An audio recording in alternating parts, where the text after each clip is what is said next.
that the first sentence is not a sentence. Where there's a subject and a verb there that work together. And I am certain that this is not a sentence. A background he might have made up and would now regret. That's not a sentence. It sounds like an introductory clause of some sort. It's not. There's two non-sentences there. And then my pet peeve over here, does that dress it up? Does that make it sound more elegant, more legal, more learned? Is that speech? No. I don't know about causing heat. That's a little colloquial, I think. And then we quote the statute. Again, this is an entirely different paper. We quote the statute again. Anyone who represents themselves falsely, Congress would never do that. That's not a quotation from the statute. It's something that was made up.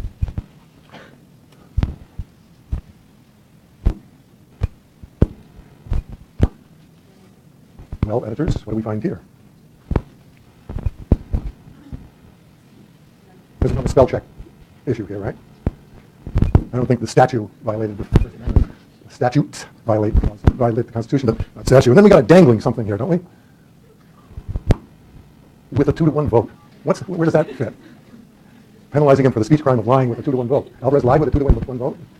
That's a dangling something. It belongs up here. When the Court of Appeals, 2-to-1, reverse the decision. Right, well, what? Yeah, well, you tell me. Like lying about one's age and activate? Guess what that means. I can't. But it does have an elegant word here, transcend. Receiving is a crime that can transcend past. A military decoration. Transcend is one of those words that you learn in college, like dichotomy. It's pretentious. It doesn't get you any place. Use some simple, direct word, not transcend. Certainly not transcend past. But then a crime as well, down here at the bottom, dangles again. What does that relate to? Right, we're in a dating site, for example, a crime as well. Not sure what that meant. We're getting to the end.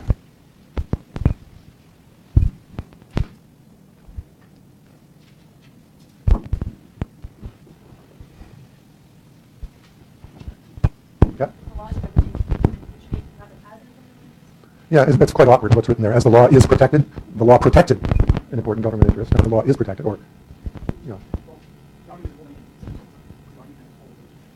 Well, it's a little off, but I think it's okay to use holds there. But there's something else wrong with that phrase.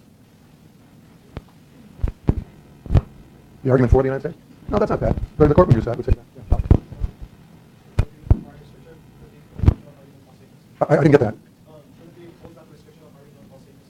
Yeah, restriction is. That the restriction, blah, blah, blah, is constitutional, not ours. That's that shift in disagreement between subject and verb, singular, plural, that we've seen so many of. Last one.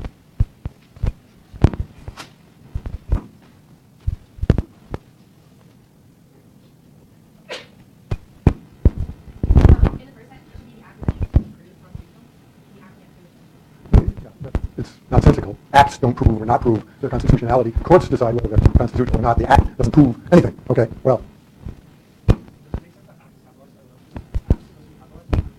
I don't care. Doesn't have to be. Similarly with justices. I routinely capitalize justices in referring to the group of them.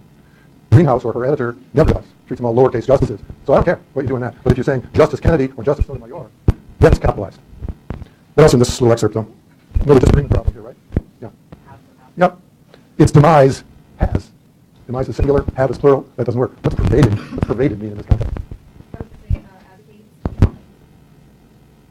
Join the majority and advocate. Yeah, that's the other disagreement. This is plural. The two of them join the majority and advocate. Advocate. We've got two of them. The last phrase, I defy you to figure out what the writer is saying here. Monitor with the comfort of having a legal space around it. Good luck with that.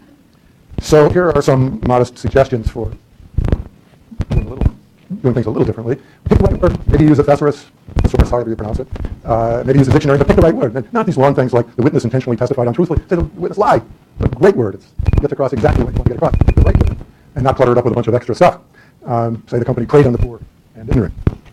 And then don't water it down. If you do come up with the right word, it's catastrophic. They were terrified. It was malevolent. It was hysterical. Those words don't need modifiers. They're strong words. But water them down with some adjective or adverb or whatever it is that waters them down. Same thing with unique is what we see over and over again. It's very unique. It's quite unique. Either it is or it isn't. It's like being pregnant. You're either pregnant or you're not. So you don't have to say that. And then back to my nemesis, the thing that I give up on. There are workarounds that you can use to avoid the sexism or avoid saying something is plural when it's really singular. I think it's wrong to say the Supreme Court handed down the city. The court is singular, and there's no reason in the world why you can't say it's the singular. And then there's ways to get around saying, what you say is the average citizen enjoys his time on the jury. his time. Well, we don't like to say that these days. We don't know the gender of this average juror. So what do? In order to avoid using the masculine, you can make it completely impersonal. Omit the pronoun and say the average citizen enjoys jury duty. That solves the problem very nicely. Or you can put it in the second person. Look, as a juror, you will enjoy yourself. Or you can make it plural, all plural. That solves their problem because it's all plural. All jurors seem to enjoy jury service. That's it. Good luck. See you Tuesday.